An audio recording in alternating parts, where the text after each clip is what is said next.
Bonjour à toutes et à tous et bienvenue à cet atelier organisé par Syncom, un atelier qui est consacré aujourd'hui à la thématique intelligence artificielle et les solutions de gestion électronique de documents, avec comme problématique comment est-ce que les métiers utilisent la puissance de l'IA pour faire évoluer les usages dans le domaine de la gestion électronique de documents afin d'améliorer leur efficacité opérationnelle. Je suis Redouane Billot et je suis en charge au sein de Syncom du développement commercial et marketing pour l'activité gestion électronique de documents et je vais avoir le plaisir d'animer cet atelier. Voici l'agenda proposé pour notre atelier. Il se décompose en 4 grandes parties. Une première partie très rapide sera consacrée à la présentation du groupe Syncom. La seconde partie permettra de rappeler rapidement ce qu'est une solution de gestion électronique de documents et de lister les principaux enjeux qu'elle adresse au niveau des organisations, les enjeux qui sont à l'origine de la mise en œuvre d'une solution de gestion de contenu. La troisième partie, qui est le cœur de la présentation, permettra d'aborder l'évolution des usages dans le domaine de la gestion électronique de documents à l'ère de l'intelligence artificielle. Nous passerons en revue un certain nombre d'usages qui proviennent de cas réels et ce dans plusieurs secteurs d'activité. Nous terminerons enfin cet atelier avec une conclusion qui permettra de faire un point sur ce qui est réellement mis en œuvre au niveau terrain concernant le couplage, gestion électronique de documents et intelligence artificielle. Sans plus attendre, nous allons démarrer la première partie qui va nous permettre de présenter très rapidement le groupe Syncom. Syncom est un éditeur de logiciels qui existe maintenant depuis plus de 55 ans. Syncom, en quelques chiffres, c'est plus de 350 Syncomers au niveau mondial, une présence dans une vingtaine de pays, un chiffre d'affaires de plus de 60 millions d'euros, 4 centres de R&D et un portefeuille de solutions diversifiées avec des solutions dans le domaine de la gestion de bases de données, qui est notre activité historique, des solutions dans le domaine de l'ERP, qui adresse principalement le secteur de l'industrie, une solution pour la gestion de devis complexes, CPQ ou Quote to Order en anglais, et enfin 2 solutions dans le domaine du document, avec la solution Eloquence pour la gestion de la communication client et la solution de gestion électronique de documents, Syncom ECM, qui est l'objet de l'atelier de ce jour. À noter que l'Europe est une zone géographique importante pour Syncom, puisque nous y réalisons plus de la moitié de notre chiffre d'affaires. Si l'on zoome sur la zone France, vous découvrez ici les principales métriques qui lui sont associées. Nous sommes présents sur 2 sites, Paris et Lyon. Lyon ayant la particularité d'héberger les 2 centres de R&D au niveau mondial pour l'activité document. Les 2 centres de R&D sont par ailleurs dirigés par des Français. La France, c'est un chiffre d'affaires d'à peu près 10 millions d'euros, 70 collaborateurs et un peu plus de 800 clients qui nous font confiance au quotidien. Pour terminer, Syncom est membre d'un certain nombre d'associations professionnelles, dont l'association française iFutura, une association professionnelle qui regroupe une centaine d'acteurs dans le domaine de la dématérialisation.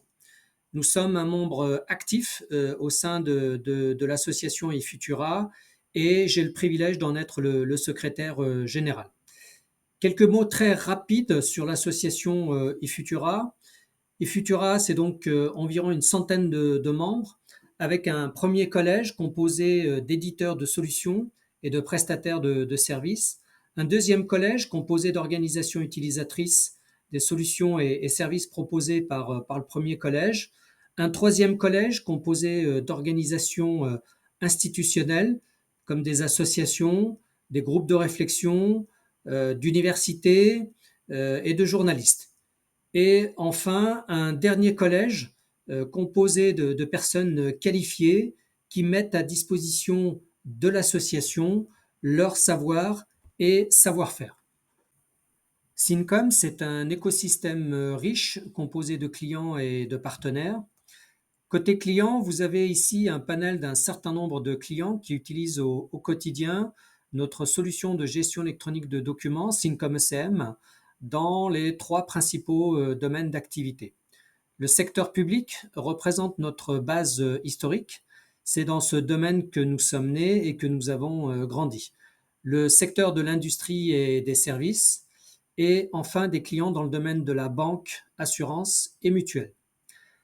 À noter que les cas d'usage que nous aborderons dans la troisième partie de notre atelier sont issus de ces trois grands secteurs d'activité. Nous aborderons les cas d'usage au travers d'appels d'offres, de cahiers des charges qui nous ont été soumis par des clients et prospects qui évoluent dans ces secteurs d'activité. Côté partenaire, nous avons la chance de pouvoir nous appuyer sur l'expertise de plusieurs acteurs du marché. Vous avez ici un aperçu de quelques partenaires, que ce soit des partenaires technologiques, des partenaires dans le domaine du conseil ou des partenaires distributeurs intégrateurs qui, au travers de leur réalisation, étendent le spectre fonctionnel de la solution Syncom ECM. Alors, sans plus tarder, nous allons maintenant basculer sur la deuxième partie de l'atelier qui va nous permettre de lister les principaux enjeux au niveau des organisations, les enjeux qui sont à l'origine de la mise en œuvre d'une solution de gestion électronique de documents. Au niveau des enjeux, il s'agit de répondre à une question simple mais ô combien cruciale. La question est quelles sont les raisons qui incitent une organisation à mettre en place une solution de gestion électronique de documents pour gérer son capital informationnel. À ce stade de la présentation, je tiens à faire une précision importante. Dans la suite de notre atelier, la notion de capital informationnel sera également désignée par le terme générique de données, par la notion de base de connaissances ou encore par la notion de document d'activité. Cette précision ayant été faite, il faut savoir que toute entreprise, toute organisation, de manière naturelle, a tendance à mettre en place un système pour gérer son capital informationnel. Cela peut être des armoires à documents, le stockage de documents électroniques dans un système de fichiers ou encore la mise en œuvre de bases de données simples.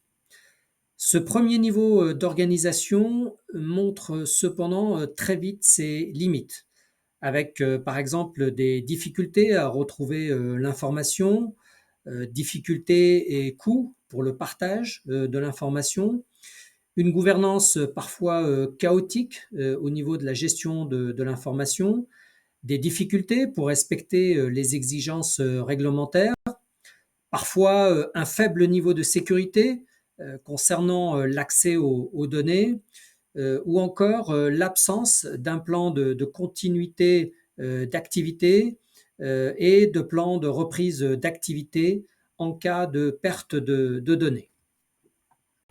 La présente diapositive reprend les principaux points que donnent les entreprises lorsqu'elles sont interrogées sur les points qu'elles estiment être des freins dans leur activité et qu'elles souhaitent améliorer avec l'aide d'un système de type gestion électronique de documents.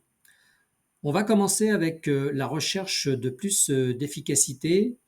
Ici, le souhait est de se focaliser sur des actions à plus forte valeur ajoutée, accélérer les délais de traitement des dossiers clients, optimiser les processus internes en réduisant les risques d'erreurs humaines, contextualiser l'information pour être en mesure de prendre des décisions éclairées ou encore supprimer les silos d'information pour tendre vers une vision d'ensemble et disposer, comme le disent certains dirigeants, d'une vérité unique au niveau informationnel. Au niveau conformité, les organisations cherchent à répondre aux réglementations imposées du type Solvabilité 2 ou Solvency 2 en anglais, dans le domaine de l'assurance. Cela peut être aussi les normes IFRS ou encore tout ce qui est lié au contrôle prudentiel. C'est également le besoin de traçabilité des processus dans le domaine de l'industrie, par exemple, ou encore la protection des données personnelles dans le cadre du RGPD, Règlement général pour la protection des données personnelles, qui, pour rappel, est entré en vigueur en 2018. Un autre point qui est d'actualité concerne le besoin de sécuriser les documents numériques. Face à l'augmentation des cyberattaques, il est primordial de pouvoir sécuriser les échanges des documents électroniques en interne ou en externe, de sécuriser l'accès aux documents à très forte valeur ajoutée. Ça peut être des contrats, ça peut être des brevets, par exemple. Donc, tout document dont le contenu est engageant ou a une importance stratégique au niveau de l'entreprise. La sécurisation des échanges permet d'avoir la certitude de travailler sur des documents validés et intègres. C'est aussi la capacité de protéger les documents sur le long terme et pouvoir les détruire en respectant les exigences réglementaires. Autre point mis en avant par les organisations, c'est le besoin d'améliorer la recherche d'informations. En disposant d'un référentiel unique, avec la possibilité de réaliser des recherches par mots-clés afin de s'affranchir de connaître, par exemple, par cœur, un plan de classement. C'est aussi permettre aux métiers d'accéder à l'information partagée depuis leurs applications métiers via des connecteurs. La réduction des coûts sans nuire à la bonne marche de l'entreprise est un autre point mis en avant. Moins de dépenses, c'est par exemple réduire la consommation de papier, optimiser le stockage pour éviter la réplication d'un même document à plusieurs endroits dans le système d'information de l'entreprise. C'est aussi automatiser les traitements manuels et réduire le temps de traitement et les risques d'erreur. Le dernier point concerne le besoin de faciliter le travail collaboratif en facilitant le partage et diffusion de l'information en interne entre les collaborateurs, en facilitant également le partage de l'information avec le monde extérieur, que ce soit des clients, des fournisseurs ou des autorités de tutelle. Le travail collaboratif nécessite également de pouvoir faciliter l'interopérabilité avec l'ensemble des applications du système d'information d'une organisation. Les enjeux que l'on vient d'évoquer démontrent que la donnée est une ressource importante pour une entreprise. Bien valorisée, la donnée alimente les bases de connaissances d'une organisation. Toutes nos organisations, qu'elles soient publiques ou privées, savent aujourd'hui qu'elles doivent leur dextérité au fait qu'elles sont des organisations communicantes et apprenantes.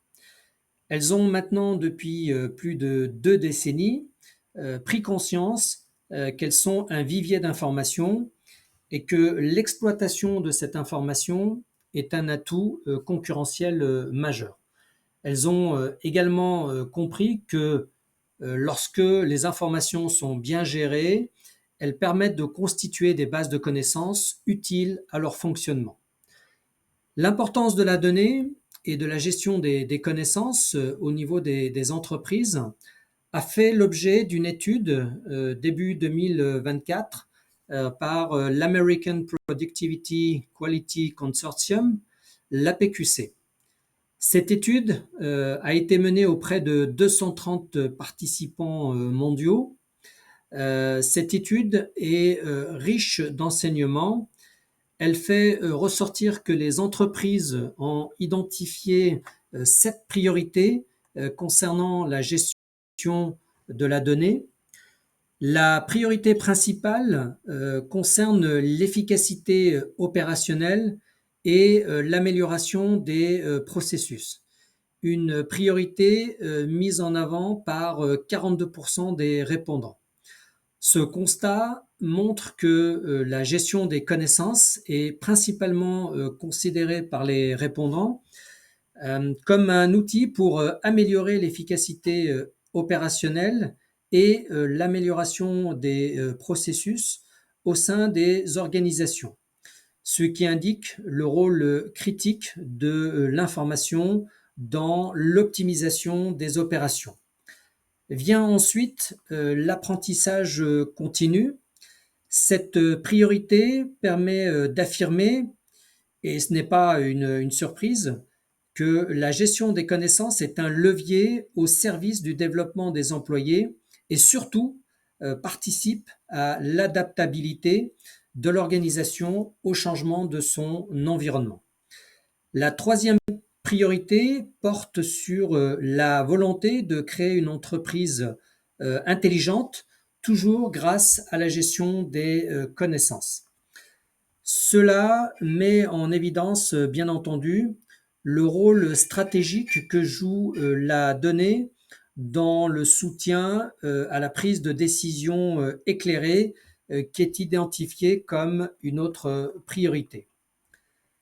L'étude fait également ressortir trois autres priorités, à savoir l'intégration stratégique, l'expérience des employés et la transformation numérique. Ces trois priorités reflètent l'impact plus large de la gestion des connaissances sur l'alignement des stratégies organisationnelles. Pour le dire simplement, la gouvernance de la donnée n'est pas une action isolée ou décorative. Elle est bien perçue, et c'est important, comme une action qui participe à la bonne marche de l'entreprise. Ces trois dernières priorités reflètent également la volonté d'améliorer l'engagement des collaborateurs. La priorité concernant la transformation numérique est un point important. Elle traduit le fait que les entreprises ont pris conscience que les avancées technologiques sont source de simplification au niveau opérationnel. Dans l'ensemble, ces priorités que l'on vient de voir reflètent le rôle multicréneau de la donnée et de la gestion des connaissances en particulier, que ce soit dans l'amélioration de l'efficacité opérationnelle des organisations, l'apprentissage des employés pour augmenter leur savoir et savoir-faire, ou encore l'innovation pour rester dans le jeu concurrentiel. À ce stade, il est crucial tout de même de rappeler une évidence. Oui, les données sont importantes, mais il ne faut pas oublier que ce sont les employés qui détiennent en majorité le savoir. Étant donné que la connaissance réside principalement dans la tête des employés, il est estimé qu'en moyenne, les organisations perdent 70% de leur savoir-faire chaque soir lorsque ces derniers quittent les locaux de l'entreprise. Il est admis en effet que seulement 30% des connaissances sont documentées d'une manière ou d'une autre au sein des organisations. Du coup, il est légitime pour un chef d'entreprise de se poser la question suivante: et si les employés décidaient de ne pas revenir le lendemain? Alors, même si c'est un scénario qui peut sembler improbable, il reste potentiellement réel. Pour s'en convaincre, il suffit de revenir sur ce qui s'est passé récemment, fin 2023, par exemple chez OpenAI, le créateur de l'IA ChatGPT, avec le licenciement de son directeur technique Sam Altman. Que s'est-il passé? Eh bien, après l'annonce du licenciement de Sam Altman, 95% des employés d'OpenAI étaient prêts à démissionner pour le suivre.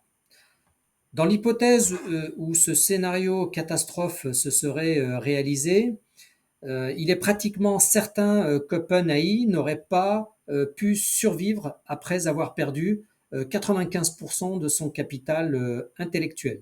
Même dans le cas où la société aurait été en mesure de recruter rapidement des ingénieurs en intelligence artificielle et du personnel possédant des compétences similaires. Pourquoi?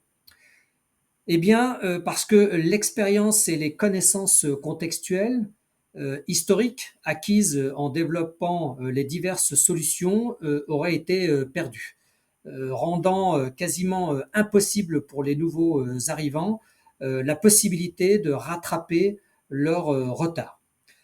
Pour donner un deuxième exemple de l'importance des employés dans la détention des connaissances, il est intéressant d'examiner les conséquences de la perte de compétences associée à un autre phénomène survenu lors de la pandémie de la Covid-19, un phénomène que l'on a appelé la grande démission.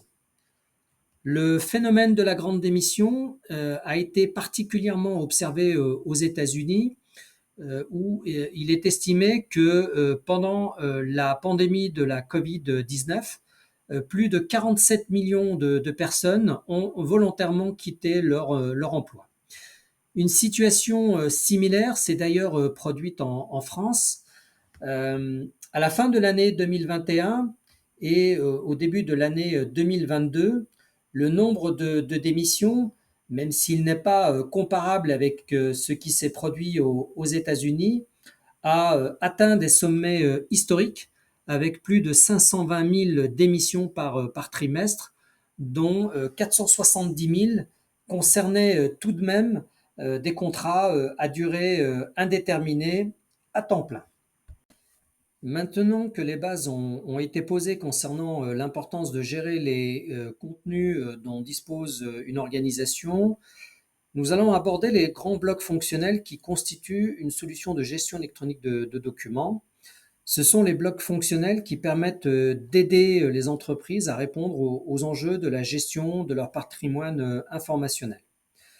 Nous allons prendre le temps de parcourir ces blocs car, et nous le verrons dans la troisième partie de cet atelier, certains blocs seront repris pour voir comment ils font l'objet d'une réévaluation avec l'utilisation de l'intelligence artificielle.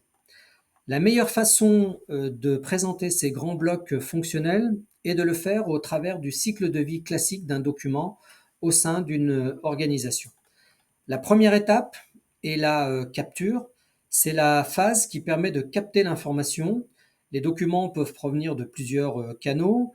Cela peut être un courriel avec des pièces jointes, des documents qui ont été téléchargés, des documents dématérialisés via un scanner par exemple, des documents créés à partir d'applications métiers, ou encore des documents capturés avec des périphériques mobiles, téléphone portable par exemple.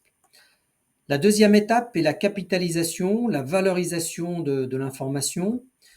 Une fois que l'information au sens large a été capturée, eh bien, elle va faire l'objet d'un certain nombre de traitements avec la brique de gestion documentaire. Cette étape va permettre d'organiser l'information au travers d'un plan de classement, de la décrire au travers d'un certain nombre de métadonnées, de la stocker dans une base de données, puis de l'indexer, soit au travers d'une indexation structurée, par exemple avec des informations sur la source, sa date de création ou le résumé associé à un document. Cette indexation structurée peut être par ailleurs complétée avec une indexation plein texte. Le travail réalisé par la brique documentaire va permettre d'accélérer la recherche d'informations, de valoriser le patrimoine informationnel afin que l'information devienne un outil qui puisse servir l'organisation et ses collaborateurs dans la réalisation de leur mission. La brique documentaire va également faciliter le partage d'une information validée et intègre pour permettre aux différents acteurs de travailler en mode collaboratif et les aider à réaliser leurs activités en déroulant des processus métiers contrôlés via un moteur de workflow. Nous avons ensuite l'étape de diffusion. Les organisations savent que c'est en partageant l'information et que c'est en facilitant ce partage que l'on crée les conditions idéales pour rendre les processus métiers efficients. La solution SYNCOM-ECM propose un certain nombre de mécanismes qui permettent de faciliter la diffusion de l'information et son exploitation. Cela peut être soit sous forme de tableaux de bord, des états statistiques, et puis bien entendu le canal le plus utilisé qui est la simple recherche d'informations. Une recherche qui peut être soit une recherche structurée via des mots-clés, soit une recherche en mode plein texte qui va porter sur le contenu des documents. La dernière étape du cycle de vie d'un document est sa préservation ou sa destruction en fonction de la politique associée à la nature du document. La solution SYNCOM-ECM permet de mettre en œuvre ce que l'on appelle une politique d'archivage qui détermine en amont ce qui doit advenir d'un document une fois sa durée d'utilité atteinte, durée d'utilité administrative par exemple. La politique d'archivage va permettre de respecter dans certains cas les contraintes RGPD en répondant à des questions du type faut-il garder le document et ses métadonnées? Faut-il garder uniquement les métadonnées sans les fichiers électroniques? Ou encore, faut-il déplacer les documents dans un système d'archivage électronique ou un coffre-fort électronique? Nous allons maintenant passer à la troisième partie de notre atelier. Nous avons vu dans la partie 2, de manière rapide, pourquoi les entreprises se décident à un moment donné d'intégrer dans leur système d'information une solution de gestion électronique de documents. Nous avons également vu que la donnée, que l'information au sens large est un actif important car il participe au bon fonctionnement des processus métiers et alimente la base de connaissances de l'entreprise, c'est-à-dire son savoir, mais aussi de documenter son savoir-faire. Les retours d'expérience des entreprises dans la mise en œuvre des systèmes de gestion électronique de documents montrent cependant une certaine frustration pour certains usages. Si la GED a permis incontestablement d'améliorer la gouvernance du patrimoine informationnel de l'entreprise, plusieurs tâches sont devenues chronophages avec l'augmentation très rapide ces dernières années du volume de données que doit traiter une organisation. À cela, il faut ajouter également la prolifération de contraintes réglementaires qui deviennent de plus en plus contraignantes. Avec l'arrivée de l'IA, donc de l'intelligence artificielle et son potentiel, les entreprises n'hésitent pas à revisiter certains usages d'un système de gestion électronique de documents avec pour ambition de les rendre plus efficients. Ce sont quelques-uns de ces usages, 5 précisément, qui sont listés ici, que nous allons maintenant évoquer. Pour chaque usage, on citera des cas concrets issus du terrain, que ce soit dans le secteur de l'industrie, le secteur des administrations publiques ou encore dans les domaines de l'assurance et mutuelle. Nous allons commencer par le premier cas d'usage qui est revisité, à savoir l'organisation des données. Ici, la problématique est clairement le manque de temps, le manque de personnel pour valoriser les données de l'entreprise. À cela s'ajoute également, comme on l'a rappelé précédemment, la problématique de l'augmentation rapide des données. La mise en œuvre de l'intelligence artificielle peut permettre à périmètre constant d'améliorer l'indexation, la catégorisation et la valorisation des données. Au niveau indexation, une IA va être capable de proposer des mots-clés des suggestions de tags sur la base du contenu d'un document. L'IA va également permettre de réaliser automatiquement un résumé. Au niveau catégorisation, les traitements consistent à analyser des documents structurés ou non structurés en fonction de leurs propriétés, type de document, type de contenu, etc. Avec pour objectif de les étiqueter avec les catégories adéquates. Ce processus, qui est souvent réalisé manuellement, est une tâche longue et fastidieuse. La catégorisation permet typiquement de répondre aux questions suivantes. À quelle famille faut-il rattacher un document? À quel niveau du plan de classement faut-il lier un document? À quel autre document un document doit-il être lié ou associé pour disposer d'une information contextualisée? Les capacités de l'IA permettent d'accélérer ce processus de catégorisation en proposant une classification automatique avec, bien entendu, la possibilité pour l'utilisateur de modifier la proposition de classification. Pour la valorisation des données, l'idée est de transformer les données en connaissances utiles et utilisable pour améliorer l'efficacité opérationnelle.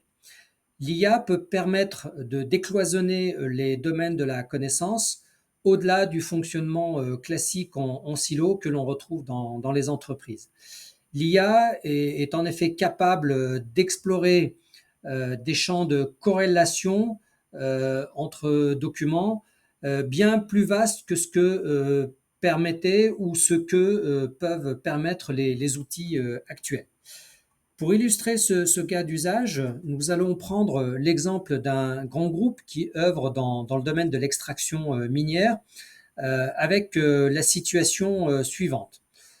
Seulement 3 personnes sont dédiées à la valorisation des connaissances, avec en face, par contre, plus de 3000 personnes susceptibles de contribuer en fournissant des documents ou des individus à la recherche d'informations sur un sujet précis.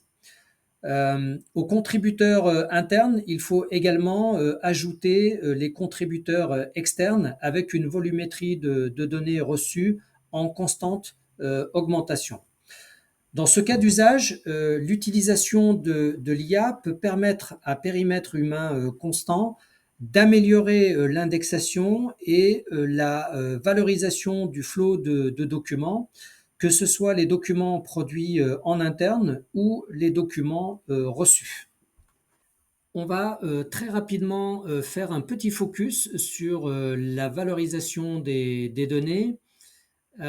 Ici, l'idée est d'exploiter l'IA pour la création de nouvelles connaissances plus riches, plus exploitables, en combinant les connaissances, les contenus et les données existantes au sein de l'organisation. C'est ce que l'on fait maintenant de manière assez classique avec les IA génératives. L'idée, c'est aussi d'utiliser l'IA pour expliquer des sujets complexes en remplaçant dans un document des termes techniques par des termes plus simples. Pour illustrer ce cas d'usage, on va prendre un exemple dans le domaine des collectivités locales et territoriales avec l'activité relative à la gestion des courriers.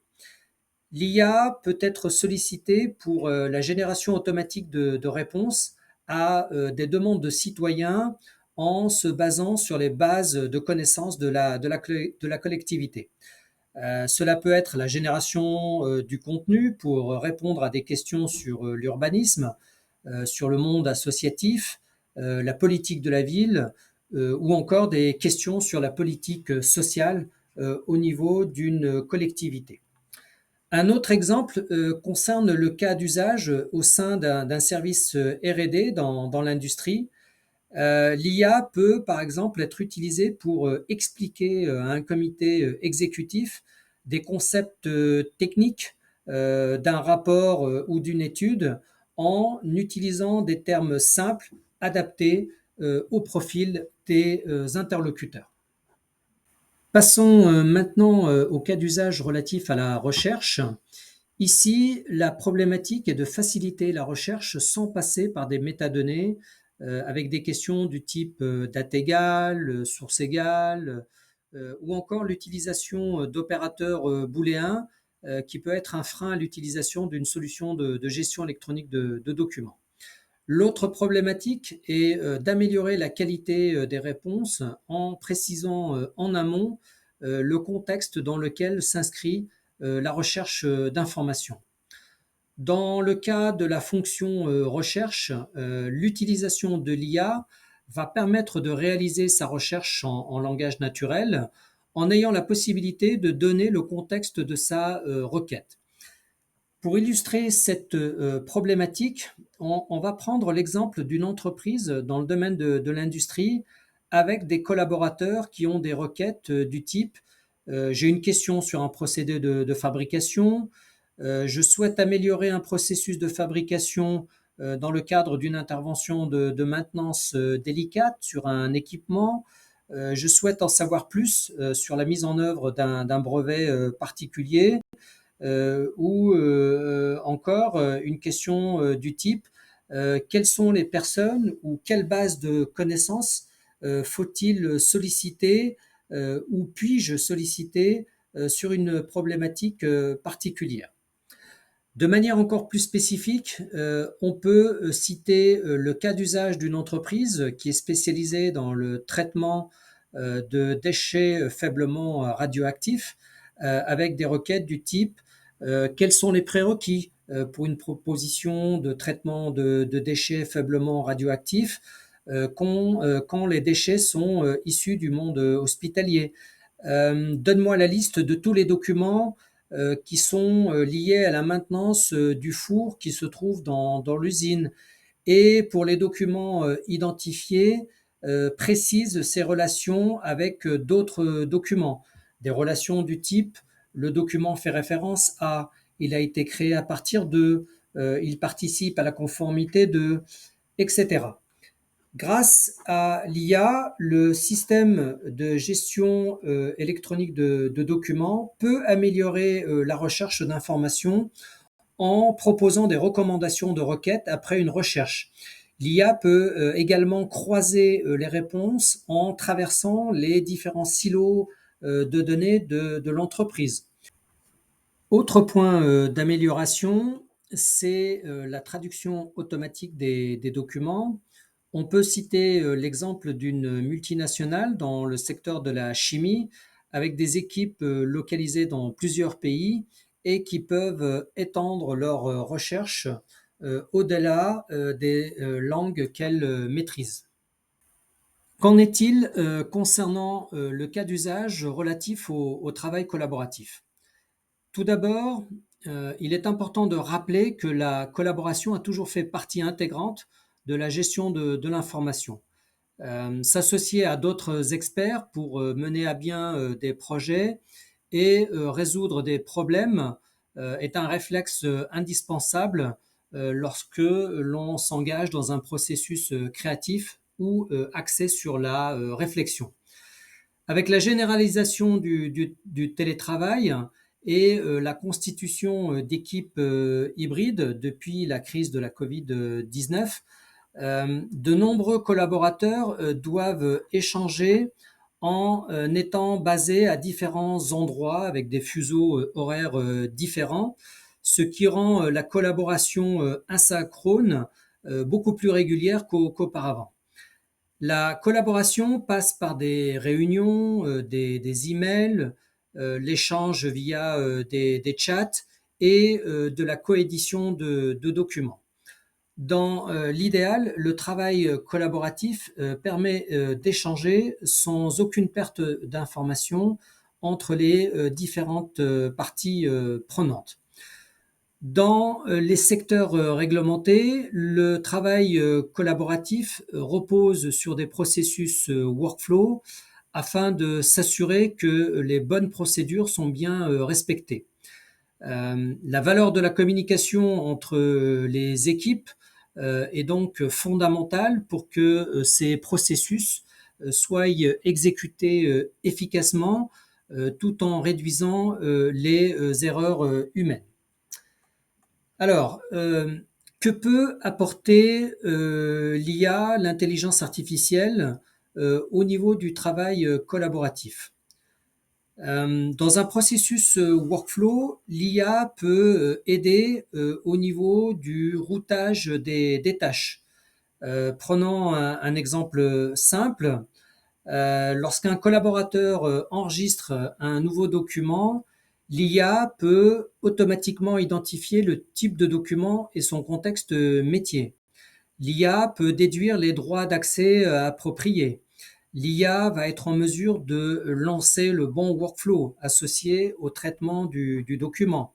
Elle va permettre également de déterminer automatiquement et modifier si nécessaire dynamiquement sur la base des métadonnées le chemin que doit emprunter le document au niveau du workflow et ainsi l'orienter vers le bon acteur. L'utilisation de l'IA peut permettre, dans cet exemple, de s'affranchir, de réaliser des programmes spécifiques via des scripts pour déterminer la prochaine étape dans un processus workflow. L'IA peut également assister l'utilisateur pour identifier les communautés de pratiques à solliciter sur la base de ces activités en identifiant qui c'est quoi et faire en sorte que les actions de partage et de recueil des connaissances deviennent plus naturelles et moins fastidieuses. Le quatrième cas d'usage concerne la sécurité des données. C'est par exemple renforcer la sécurisation des accès. Concrètement, cela se traduit par aller au-delà du simple mot de passe pour l'authentification d'un utilisateur et utiliser des informations biométriques comme la reconnaissance faciale et l'utilisation d'empreintes digitales. L'IA peut être utilisée pour automatiser l'analyse des journaux des événements. L'intelligence artificielle peut, par exemple, permettre de mieux analyser les trafics réseau malveillants. L'IA peut surveiller les comportements inhabituels qui pourraient indiquer une intrusion ou une tentative de piratage, permettant ainsi une réaction rapide des équipes IT face aux menaces potentielles.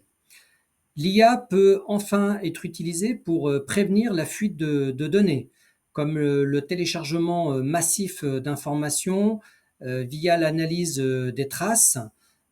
Au lieu de se contenter de donner des tableaux de bord sur la base des traces enregistrées dans les journaux, l'IA peut proposer une analyse plus poussée des données récoltées pour identifier des téléchargements anormaux.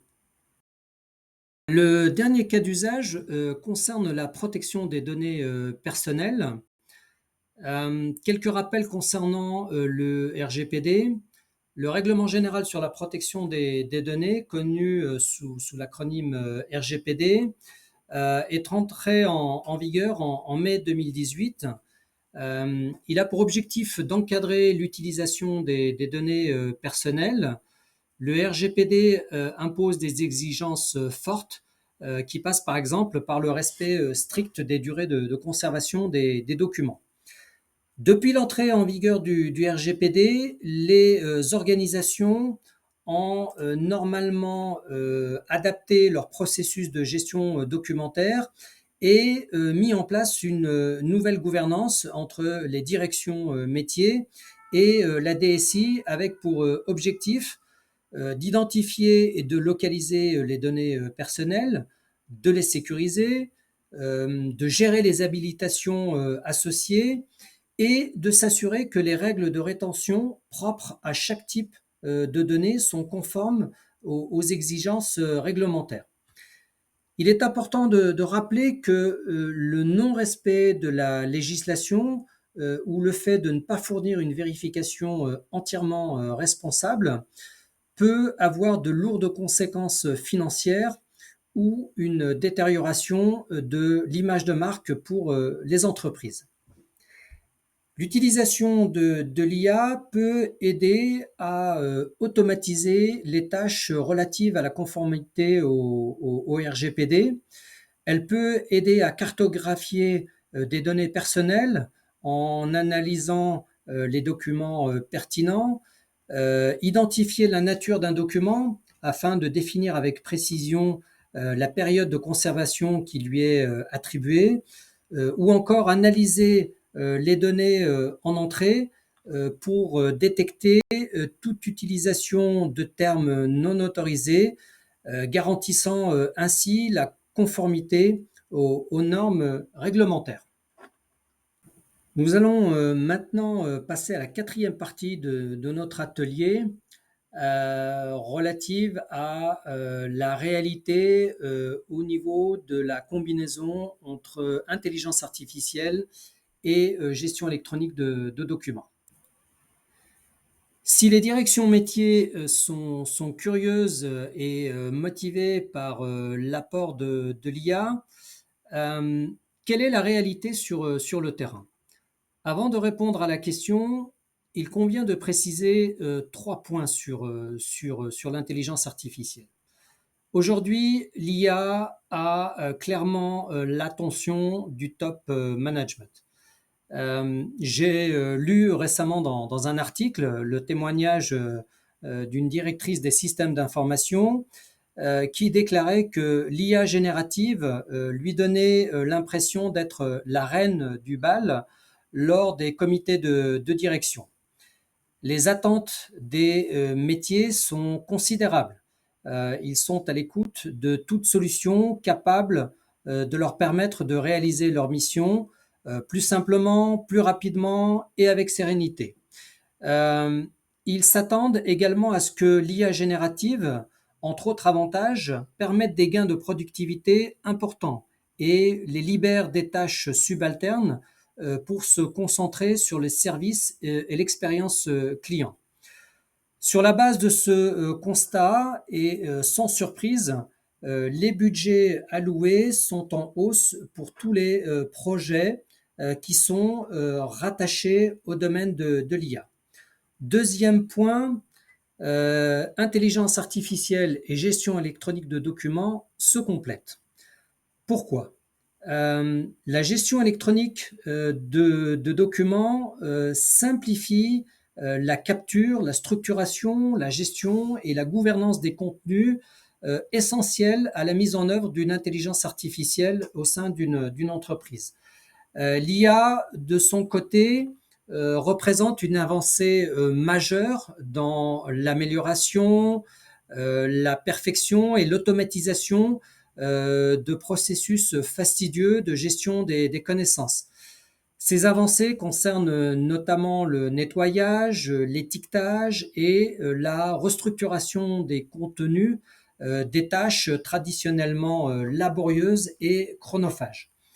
Dernier point, il est important de respecter une certaine gouvernance. Pour les organisations qui disposent déjà d'une gouvernance, il convient de la compléter pour prendre en compte l'intelligence artificielle, car les données et l'IA vont continuer à devenir plus centrales dans le fonctionnement des organisations. Ce constat a une incidence majeure sur les organisations. L'importance d'une gouvernance efficace des données et de l'IA ne fera qu'augmenter, quelle que soit sa forme, dans les années à venir. Pourquoi ? Eh bien, la réponse est simple. Une fois de plus, des données de haute qualité sont essentielles pour l'entraînement et l'utilisation de modèles d'IA, surtout lorsqu'il s'agit de déployer une IA qui repose sur les données internes de l'entreprise. En termes de gouvernance, il faut tout de même avoir en tête plusieurs points de vigilance et 5 en particulier. Premier point, attention au développement de grandes bases de connaissances, que ce soit des bases de données ou de documents, où il devient difficile de trouver rapidement des informations pertinentes et des bases de données ou de documents qui deviennent rapidement obsolètes en raison d'un manque de mécanismes appropriés de mise à jour et de maintenance. Deuxième point de vigilance, pour que les utilisateurs prennent des décisions en toute confiance sur la base des données fournies par l'intelligence artificielle, ils doivent pouvoir faire confiance aux résultats. Pour mettre les utilisateurs en confiance, les données doivent être fiables et à jour, et les réponses doivent être validées et surveillées. Alors cela nécessite de garder en tête que toutes les données collectées ne sont pas forcément propres à être consommées et digérées de manière systématique. Une étape de tri et de nettoyage est indispensable afin d'uniformiser l'ensemble et de converger vers des standards prédéfinis au niveau de l'entreprise. La qualité des données impacte donc directement la qualité et la pertinence des analyses et donc des décisions qui en découlent. Enfin, la manipulation de données de mauvaise qualité fait perdre un temps conséquent à chacun, augmentant ainsi les allers-retours entre les phases de nettoyage, de tri et d'analyse, et bien évidemment les erreurs d'interprétation, d'autant plus si les données proviennent de sources diverses et sont agrégées. Le troisième point de vigilance alerte sur le fait que l'accumulation de données ne signifie pas une véritable connaissance. C'est pour cela qu'il faut faire attention, par exemple, au schéma classique selon lequel données implique information et que information implique connaissance. Vous pouvez avoir accès à la plus grande bibliothèque du monde, mais si vous n'avez pas lu les livres ou même si vous les avez tous lus et que vous ne pouvez pas en tirer de sens, eh bien vous ne serez pas équipé de la connaissance qui vous permet d'agir différemment. Pour le dire simplement, vous serez quasiment dans la même situation que celui qui n'a pas eu accès à la bibliothèque de connaissances. Quatrième point de vigilance, comme tout autre actif stratégique, la connaissance doit être gérée et pour ce faire, elle doit d'abord être identifiée. Alors, pour savoir si c'est le cas, il suffit de se poser les questions simples suivantes. Est-ce que votre organisation sait ce qu'elle sait? Peut-elle, par exemple, facilement fournir une liste détaillée de ses domaines de connaissances et des actifs de connaissances intangibles qu'elle possède? Encore une fois, on ne parle pas ici de documents ou de compétences générales des employés. On parle de connaissances qui proviennent de l'expérience des collaborateurs, des connaissances de nature hautement tacite, des choses que nous savons faire, mais que nous pouvons difficilement ou même pas être en mesure d'expliquer. Pour clôturer ce point de vigilance, j'aime bien rappeler ce que disait Lou Platt, l'ancien PDG de Hewlett-Packard. Il disait cela, si seulement HP savait ce que HP sait, nous serions 3 fois plus rentables. Enfin, dernier point de vigilance, attention à l'utilisation d'une IA en mode boîte noire. Il convient de privilégier l'utilisation d'une IA explicable, une IA qui peut être approuvée même par les organisations les plus prudentes en matière de risque. Nous allons terminer cet atelier avec une dernière question. Quelle est sur le terrain la réalité au niveau de la mise en œuvre de l'IA? Pour répondre à la question, on va s'appuyer sur la 12e édition de l'enquête menée par Wavestone auprès de 1000 DSI, data analystes et chefs de projet en intelligence artificielle. Les résultats ont été publiés début 2024 et ils sont très instructifs. Sur la totalité des entreprises consultées, seulement 5% ont mis en œuvre l'IA générative en production à grande échelle. Seulement 50% des entreprises interrogées disposaient au moment de l'enquête des talents nécessaires. Et taux extrêmement élevé, 99% des interrogés ont émis une alerte sur la nécessité de mettre en place des garde-fous.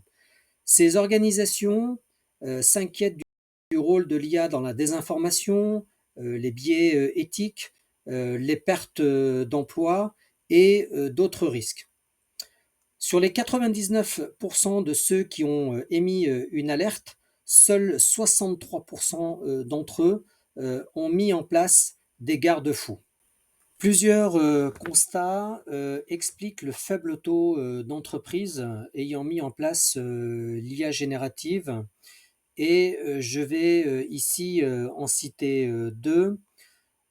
Premier constat, apprendre à utiliser une IA peut prendre entre 2 et 3 mois en raison de la complexité de comprendre ce que peut et ne peut pas faire une IA et surtout comment l'utiliser au mieux. Face au défi de la mise en place de l'IA, la formation du personnel est un maillon indispensable, mais également un maillon faible. Une étude réalisée par le cabinet 3GEM sur la commande de Veritas Technologies montrait ainsi que 28% des collaborateurs attendent des formations sur l'IA et en particulier sur l'IA générative. Alors pour information, cette étude est basée sur une enquête menée fin 2023 auprès de 11 500 répondants de 11 pays dans 1000 en France. Le deuxième constat, c'est la nécessité pour les entreprises de s'assurer de la conformité de l'IA aux différentes réglementations et de s'assurer qu'une bonne gouvernance des données est en place. Car comme on l'a vu précédemment, les risques sont loin d'être négligeables sur ce point.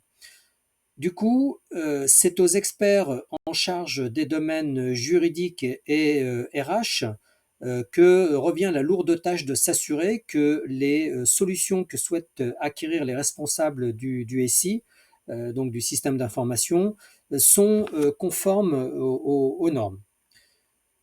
Pour conclure, ce qu'il faut retenir, c'est que le potentiel de l'IA va pousser de plus en plus les entreprises à repenser la manière de gérer leur patrimoine informationnel. Deuxièmement, l'IA est une brique technologique qui va augmenter les capacités des solutions de gestion électronique de documents en revisitant certaines fonctionnalités, soit pour les automatiser, soit pour les simplifier et les accélérer. Enfin, il est juste de dire que à l'heure actuelle, la plupart des organisations ne tirent pas encore de valeur substantielle de l'IA générative. Les organisations expérimentent principalement l'IA générative, mais elles ne sont pas encore tout à fait prêtes pour une utilisation à grande échelle, mais clairement cela devrait s'accélérer dans les prochains mois. L'atelier est maintenant terminé.